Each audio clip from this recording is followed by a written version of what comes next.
Cashews. Ear more sessions by sleeving. Hear more sessions by sleeving?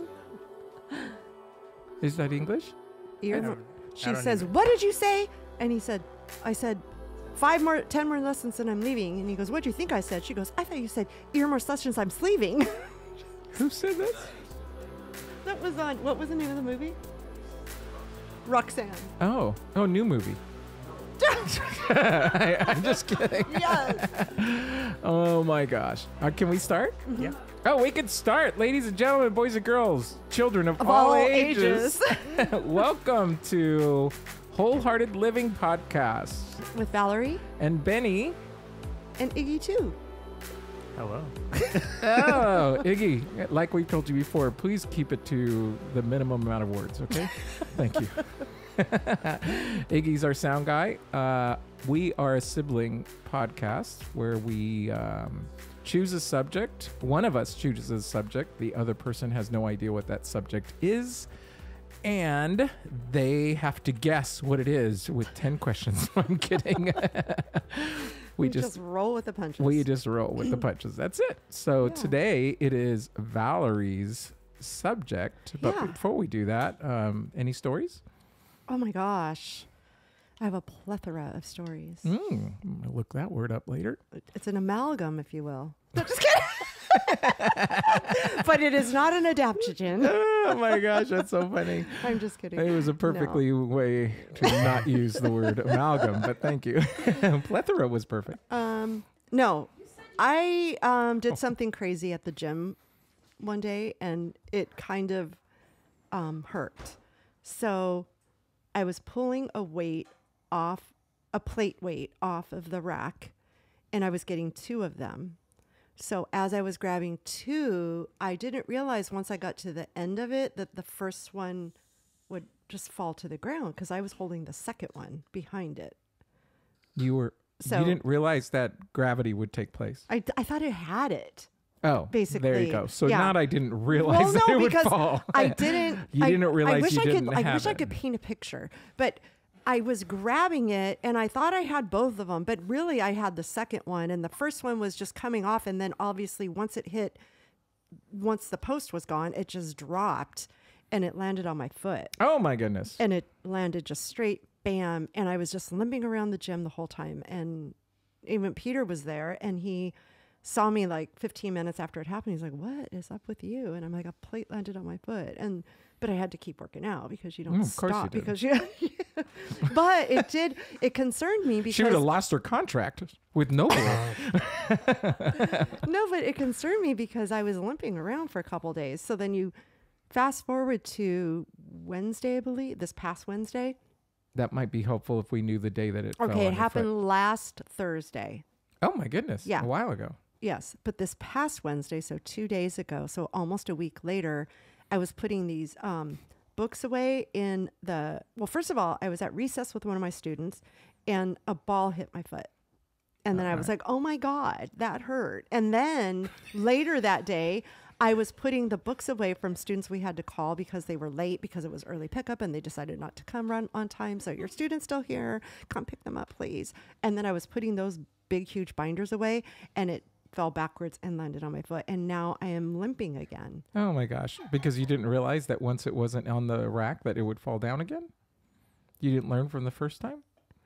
You mean the book? Yeah. It was, there's no rack. I just had to put it on a shelf.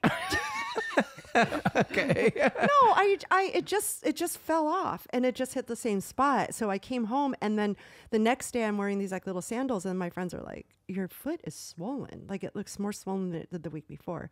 So it kind of concerned me, like maybe I did break it or I did something. And so end of story. I don't even know where else to go with that. It just hurts, and it kind of sucks. The doctor, duh. I know. This ain't brain surgery. I know. I hate the doctor, because what if he just said, oh, it's just bruised? And then that was such a waste of time. So. Oh, you're right. Because you don't have any time. No, I feel like it really is just badly bruised. And then we had a class. I feel like it's badly abused. That's what everybody says who has stage 4 cancer. No, I know. Oh, that went too far. Golly. Listen to the room. Oh, wow. Golly. Iggy, do you want to put in applause for that or something? No, just kidding. No, don't do that. It's No, like, I think you guys already know this about me. You as in my brother and sister-in-law and my husband who's here. I don't go to the doctor. I don't like Western medicine. Is that a Gonzalez thing? Because I don't either. Oh, Right. I like Western. I don't care about Western medicine, but I don't like going to the doctor. I don't. It'll be the last. Like, honestly, if this goes on for another week or two, I might go to the doctor. But by then, it's probably going to be healed. Because what do they do for a broken foot anyway? They just put you in a boot. So, Well, but the only issue is that if the bone is moved and not in the right place, you need to get in the right place or it heals incorrectly. So, yeah, that's what the boot's for. But the point that I would say is, what's funny is I made fun of you for not wanting to go because you don't have time. But our dad doesn't like to go. Our dad doesn't like to go to the doctor. Yeah. I mean, he had walking pneumonia for several days and then was in the hospital for weeks because he didn't go. Yeah. And I don't like to go to the doctor either. And my thing is exactly what you just said. I really, really, really hate going to the doctor and then they say, yeah, you're sick, just go home and rest. I'm like, oh, well, Google told me that. Yeah. So it's like, I know. And I Googled the heck out of this, to be honest. They said RICE. What is that? Rest, ice, compression, and elevate. Thank you. So, no, he said it too. And so I did that and it felt great for a few days until you know what? And then I ran on it on the treadmill. We had these sprints in one of the workouts. So you're not the brightest person in the world, are you? No, because I always just go, it'll be fine. Fine. It'll be fine. You're Monica. I'm fine. I'm fine. Okay. No, but yeah, so that's the deal with that. Well, I'm sorry to hear that though. That's a week and a half. And you're limping still. Well, again. Yeah. Okay. Well, this is a great podcast. Okay, so I want to tell you about what I had to do today. Oh. So I did an AMRAP. As many reps as possible. Thank you. And it was several. So it was, the first one was 10, and then you rest for 3, and then the next one was 7, rest for 3, 4, and then 3 rest, and then 2. The first one is run a mile. Peter would have loved it. Run a mile and then do as many deadlifts at 155.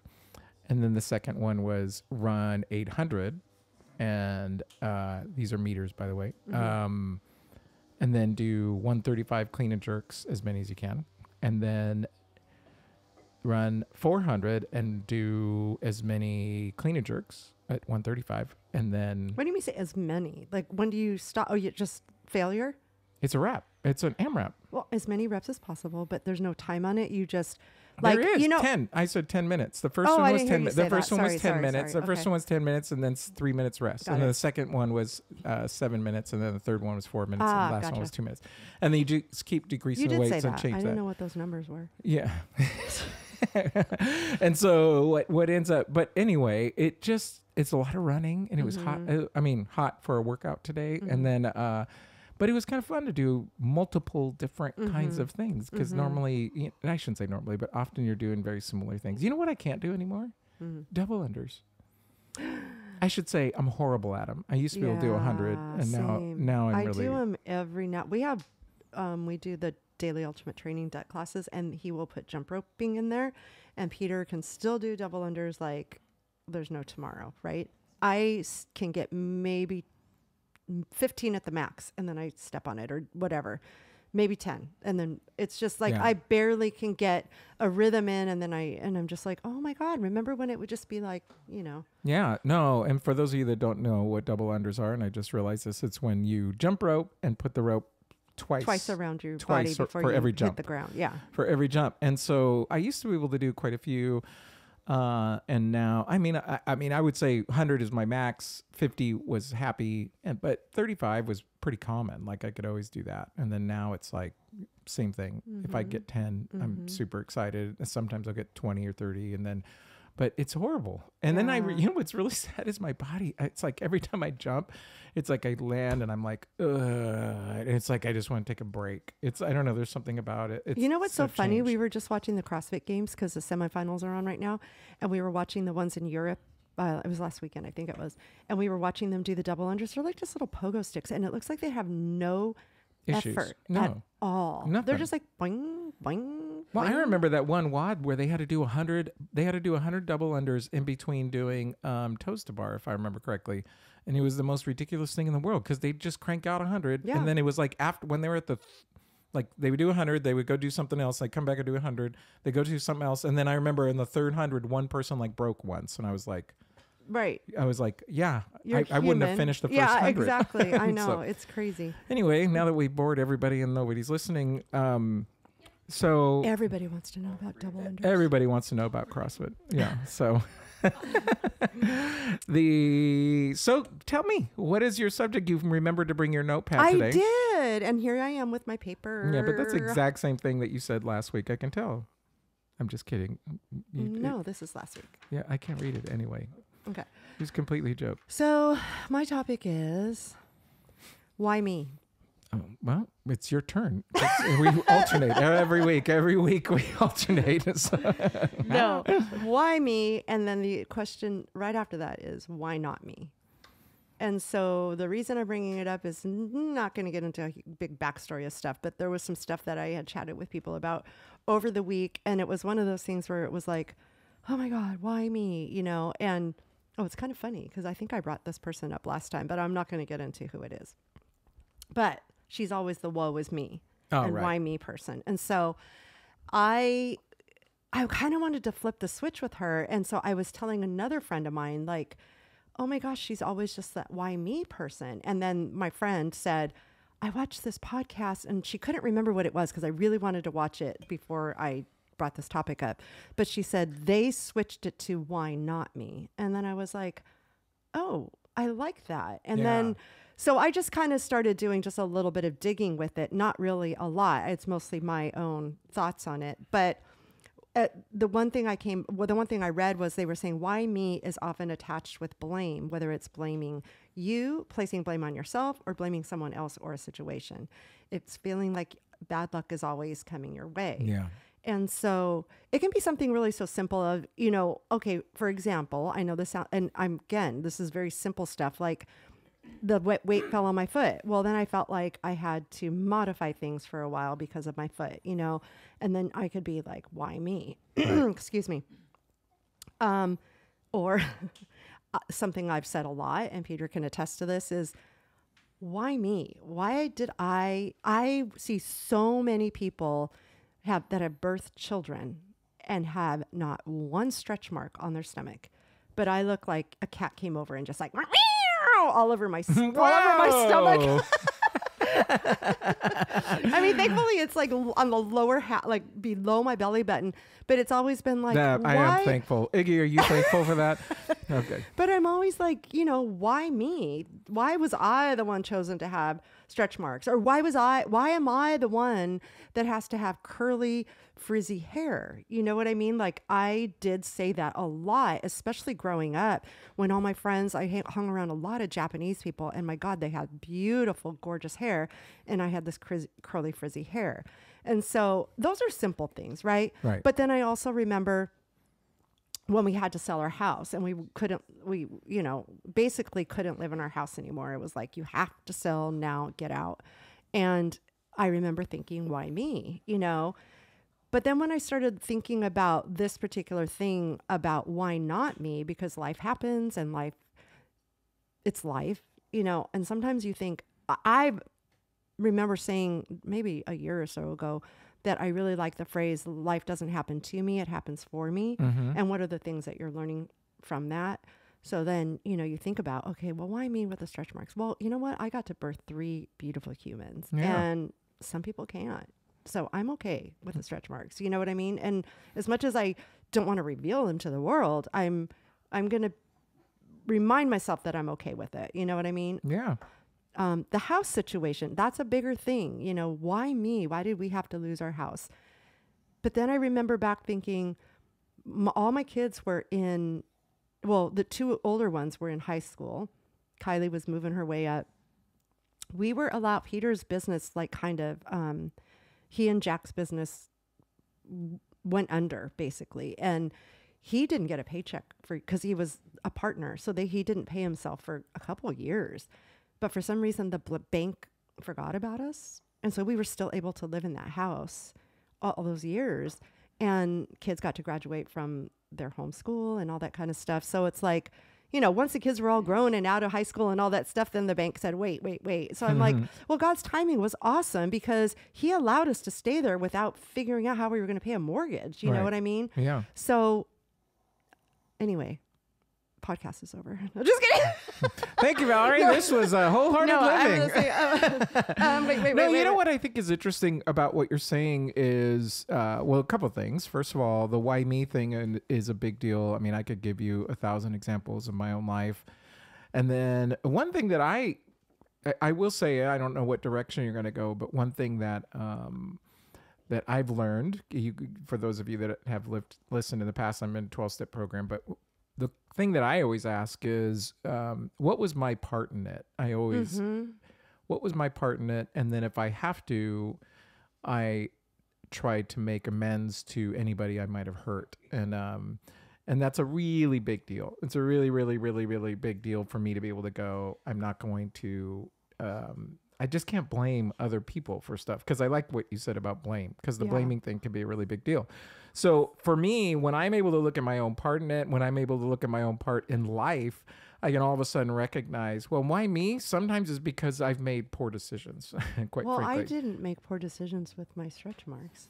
No, and that's the thing, is that there are certain kinds of things that it's like, I had no choice in this. Yeah, you know, you're sitting in your home, and right now sure. there's people in the East Coast or Midwest, East Coast who are getting hammered by the weather. Well, that has nothing to do with them. Right. There's certain things that have nothing to do with you, but then there's other things where I go, so when you first said it, my first thing of why me was, my first thought was, well, why me is because I'm not perfect. I'm so not perfect. But then there are the other times when you go, okay, what are the circumstances that created what's going on? I've told you guys about my internship and how it was a real struggle. And why is it so hard for me to get it? I'm doing everything I'm supposed to do to try and get a job and try to get and why me? Why am I not getting it? And those are the times that it's a little bit frustrating, because it's hard to figure out what is going on there. So you could choose to live in that and go, wow, this really sucks, and life is over and goodbye. Or I guess that's where you're going with your little notes there. Well, yeah, and that's exactly it. Like, because one of the things I was reading was discriminatory.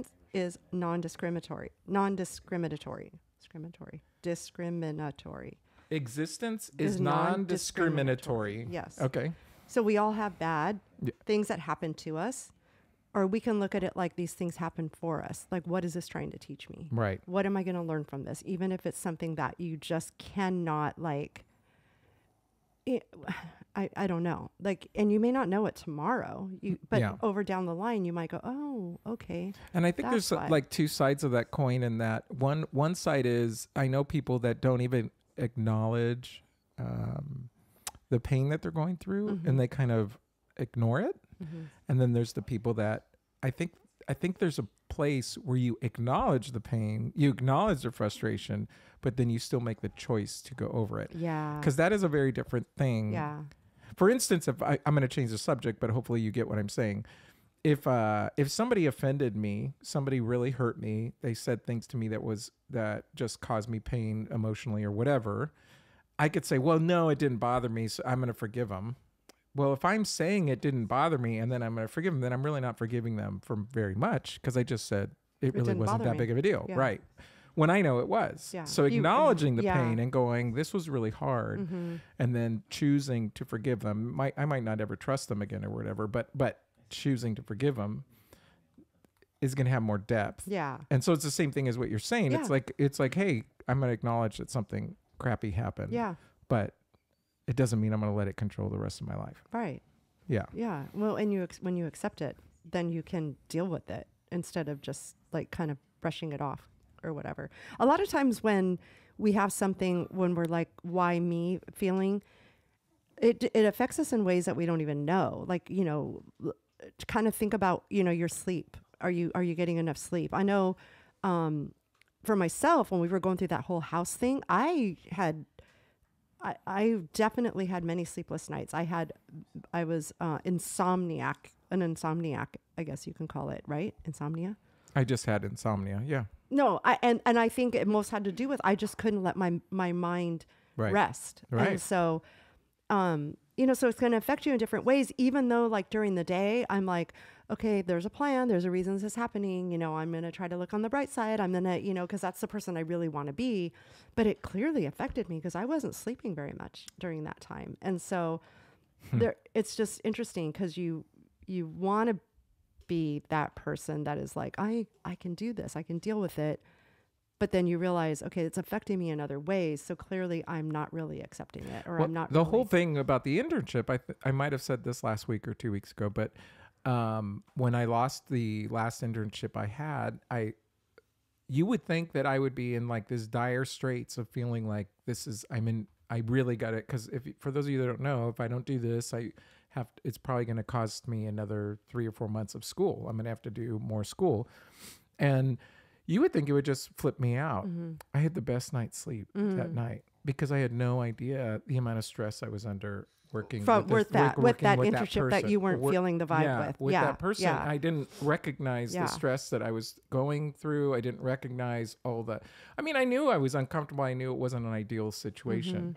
Mm-hmm. I knew that her and I were different, but I didn't realize that it was that much of an issue until all of a sudden it wasn't there anymore.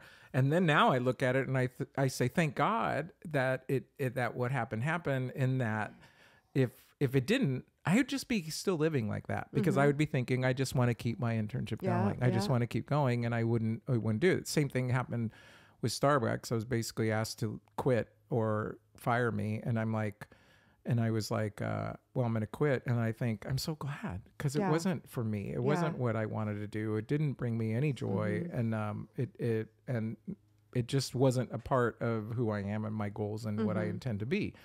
And so. But had you not been asked to quit, basically, you wouldn't have kept going on to say, you know what, I'm going to go back to school and do this. Because you probably would have just been trying to climb that ladder and maintain that status quo. Yeah. Absolutely. I would have absolutely done that. So that's why when you say things like, why me? Like, why me? Why did I lose the job?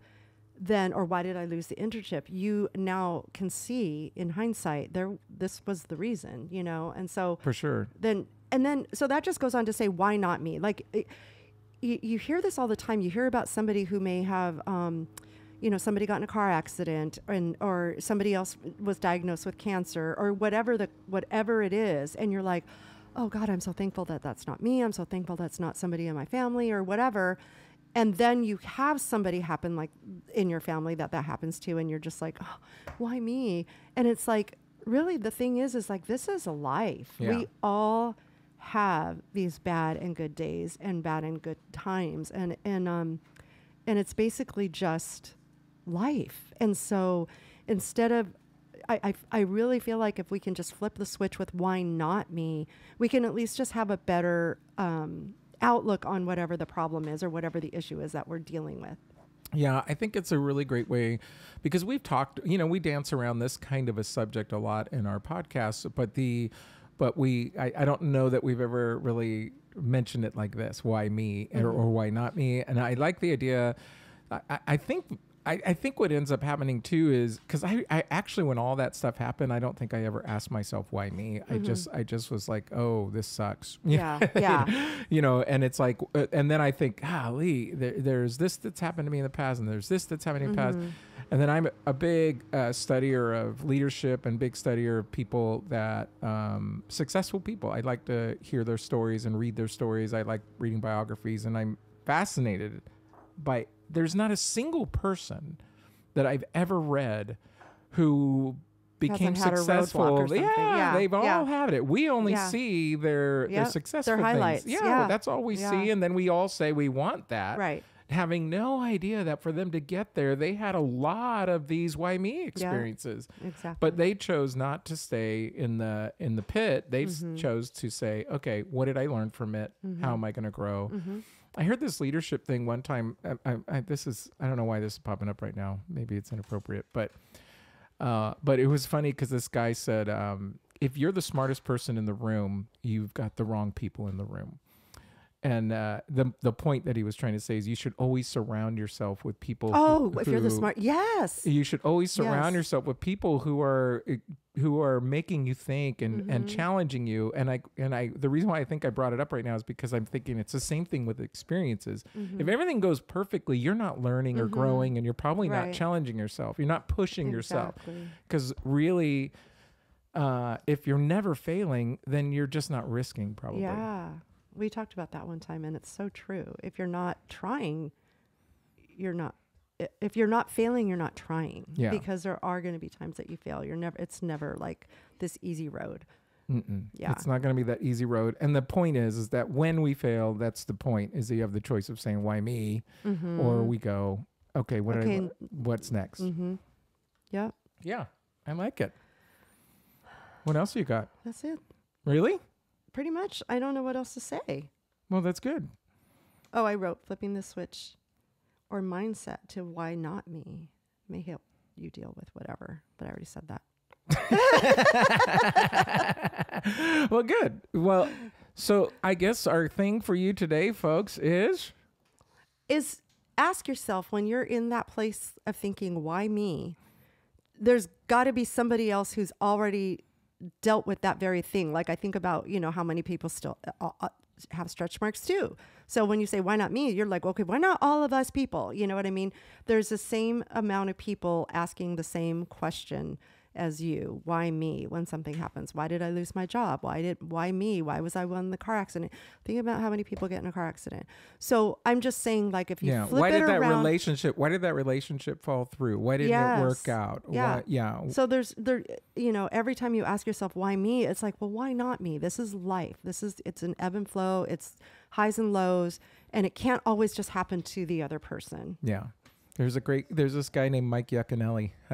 He used to work with kids, and one thing I really liked about what he said was, he said, you know what, life is full of highs, and he was like, for those of you on YouTube, you could say it, there's highs and there's lows, and there's highs and there's lows, and if you look at that, it just looks like a roller coaster. So, oh, what a ride! Oh, what a ride! Yeah. If you're just living up here, it's not that fun. It's not. But this is life. Yeah. So yeah. And if you can't hit the bottom, there's nowhere else to go. That's right.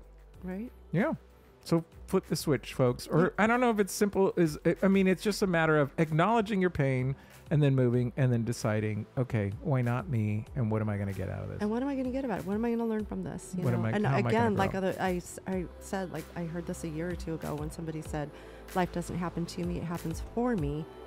It might not reveal to you what that is that day or the next day, but eventually you're just going to be like, oh, well, there you go. That's right. Yeah. That's cool. Cool. Thank you. All right. Well, you're welcome. Well, I am Benny, and we are at Wholehearted Living Podcast with underscores between the words. If you want to like us on Instagram, we would really like that. And if you go to YouTube, please post it on your Facebook and all your little sites, as well as Spotify. Yes, that would be wonderful. And I am Valerie at Wholehearted Living with underscores underneath. Thank you, Valerie Lynn. Thank you for joining. Bye. Ciao.